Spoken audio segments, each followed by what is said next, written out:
जय हिंद। आज हम बात करेंगे रेशियो के बारे में। तो बहुत से स्टूडेंट्स ऐसे होते हैं कि रेशियो के क्वेश्चन देखते ही डर जाते हैं कि रेशियो के क्वेश्चन कैसे हम सॉल्व करें और क्या बेसिकली मेथड होता है इसको सॉल्व करने के लिए। रेशियो बहुत ही इजी होता है उसको सॉल्व करने के लिए। बेसिकली निकाला जाता है कि कितने रेशियो में आपने अमाउंट या कोई भी चीज़ किसी को दिया, डिवाइड किया, या उसका परसेंटेज कितना होगा अगर आप रेशियो में उस चीज़ को डिवाइड करें। तो इसके बारे में हम देखेंगे। ये क्वेश्चन जो रेशियो का क्वेश्चंस होता है वो हमारे क्या नाम है सीबीएसई या एनसीईआरटी की बुक में भी दिया हुआ है। जो स्टूडेंट्स 4 से लेकर के 9 तक 8 तक, ये क्या नाम है मैथमेटिक्स के बुक में दिया होगा कि कैसे आप रेशियो को कैलकुलेट करेंगे।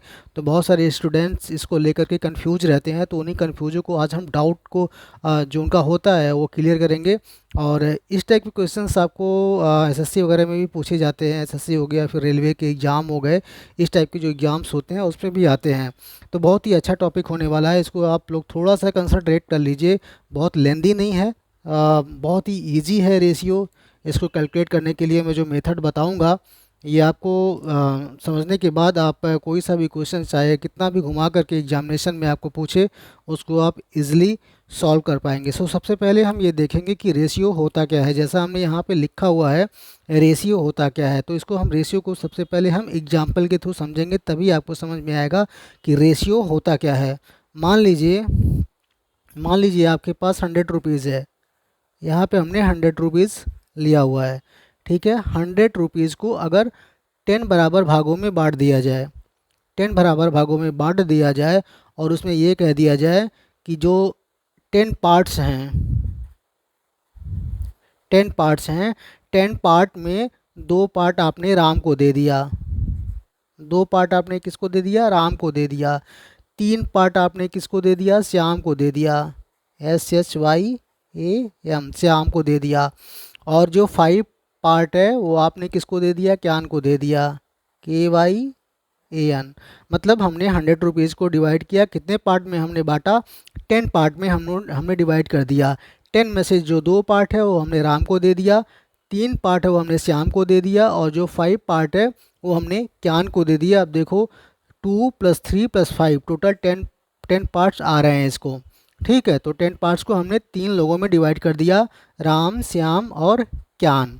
ओके, तो ये कह सकता है कि भाई अभी हमको सिर्फ ये पता है कि हमने 10 रुपीज़ को 3 पार्ट में 3 लोगों में डिवाइड कर दिया, जिसमें से 2 पार्ट इसको मिला है, 3 पार्ट इसको मिला है, 5 पार्ट इसको मिला है।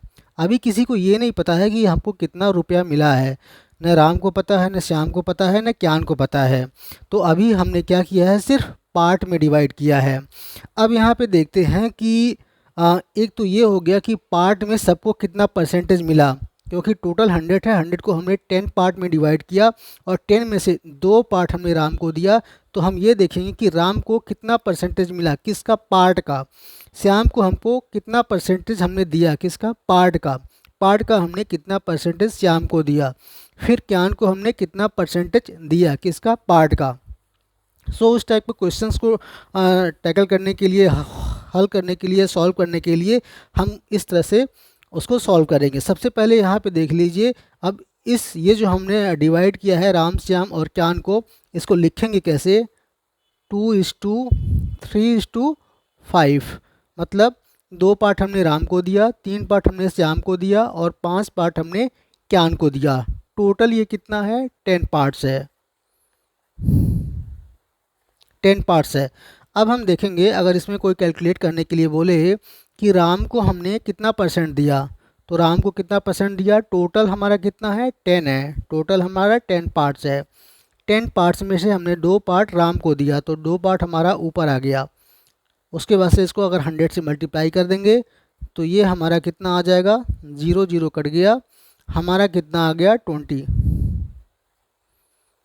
20 पार्ट हमने क्या किया, 20% हमने क्या किया, इसको क्या नाम है, राम को दिया। ठीक है, अब ये कहे कि श्याम को हमने कितना परसेंट दिया, तो श्याम को देने के लिए हमको 3/10 से डिवाइड करेंगे। 3 को ऊपर लाएंगे, 10 को नीचे लाएंगे, क्योंकि टोटल पार्ट 10 है। 10 में से 3 पार्ट हमने श्याम को दिया है। अब इसको अगर 100 से अगर हम मल्टीप्लाई कर देंगे तो इसका परसेंटेज कैलकुलेट हो जाएगा। ये कितना आ जाएगा 30%। 30% हमने किसको दिया, श्याम को। उसके बाद से क्यान को कितना दिया, टोटल कितना है हमारा पार्ट, टोटल हमारा 10 पार्ट है, 10 में से 5 पार्ट हमने क्यान को दिया। उसके बाद से इसमें 100 का हमने मल्टीप्लाई किया, तो आंसर कितना आ गया, देखिए 0 0 कट जाएगा, 5 को 10 से मल्टीप्लाई करेंगे तो 50 आएगा। 50%, 50% हमने क्यान को दिया। ये तो आपका परसेंटेज आ गया। परसेंटेज मतलब 20% हमने राम को दिया, 30% हमने श्याम को दिया, 50% हमने क्यान को दिया। अगर ये पूछता है क्वेश्चंस में कि कितने रुपए आपने राम को दिए, कितने रुपए आपने श्याम को दिए और कितने रुपए आपने क्यान को दिए, तो उस टाइप के क्वेश्चंस को कैसे निकालेंगे वो हम देख लेते हैं। तो यहाँ पे जैसे क्या नाम है, यहाँ पे देखिए जैसे 2/, देखिए यहाँ पे जैसे टोटल कितना है, टोटल हमारा पार्ट है 10 पार्ट है। 10 पार्ट में हमने 2 पार्ट किसको दिया है, राम को दिया है, तो 2/10 आ गया। अब 2/10 का 100 मतलब टोटल कितना रुपीज़ है, 100 रुपीज़ है। 2/10 का 100 कितना होगा, 100। 2/10 का जब 100 निकालेंगे तो 0 0 कट जाएगा, 2 का 10 में मल्टीप्लाई करेंगे तो कितना आएगा, 20 रुपीज़ आएगा। मतलब 20 रुपीज़ हमको राम को मिला।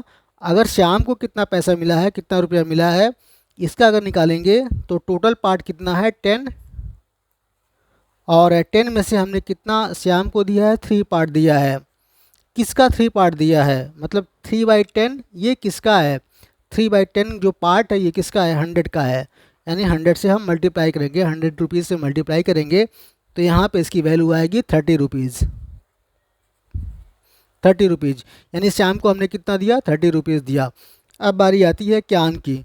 तो यहाँ पे क्यान टोटल जैसे 10 पार्ट है और क्यान को कितना दिया, 5 पार्ट दिया। ओके, तो 5/10 क्यान को हमने कितना दिया, 5/10 पार्ट दिया। 5/10 किसका है, 100 रुपीज़ का है, तो 100 से यहाँ पे मल्टीप्लाई करेंगे। ये कितना आ गया, ₹50, ये 50 रुपीज़ आ गया। तो इस तरह से आप जैसे परसेंटेज भी आपने कैलकुलेट कर लिया कि राम को कितना परसेंट मिला, श्याम को कितना परसेंट मिला और क्यान को कितना परसेंट मिला। अगर आपको एक्चुअल वैल्यू कैलकुलेट करनी है कि राम को कितना रुपीज़ मिला, श्याम को कितना रुपया मिला और क्यान को कितना रुपया मिला, तो यहाँ पे पहले इसका निकाल लेंगे कि 2/10 मतलब जैसे 2 पार्ट राम को मिला है, टोटल पार्ट में से 10 है, तो 2/10 का 100 मतलब हमारा जो 2/10 निकला है वो किसका है, 100 का है, 100 रुपीज़ का है। तो 20 रुपीज़ राम का हो गया, फिर श्याम का हो गया, फिर क्यान का हो गया। तो ये रहा रेशियो के बारे में, बहुत ही अच्छा क्वेश्चन था। इसी मेथड से आप लोग निकालिएगा तो रेशियो आपका निकल जाएगा, थोड़ा सा भी आपको दिक्कत नहीं होगा। तब तक के लिए धन्यवाद।